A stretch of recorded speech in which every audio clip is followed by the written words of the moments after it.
bahwa para hakim MK tidak membuka ruang terhadap keadilan yang hakiki, merupakan kaidah etika dan moral, sehingga MK semakin melegalkan Indonesia sebagai negara kekuasaan.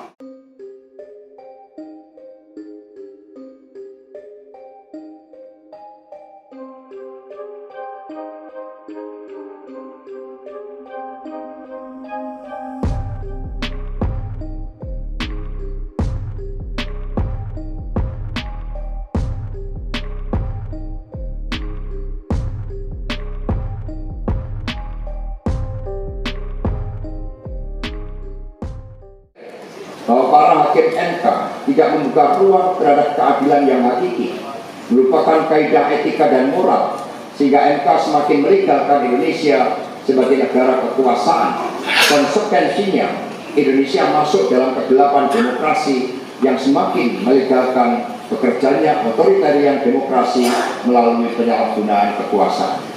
Jadi kami juga mengucapkan terima kasih, mengapresiasi terhadap beberapa hakim MK yang berani menyampaikan kebenaran.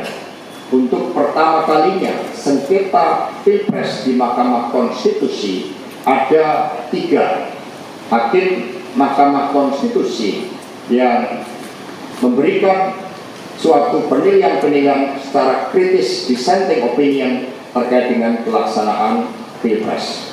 2, PDI Perjuangan menilai bahwa demokrasi Indonesia terbatas pada demokrasi prosedural. Dampaknya, legitimasi kepemimpinan nasional ke depan akan menghadapi berbagai persoalan serius, terlebih dengan persoalan perekonomian nasional.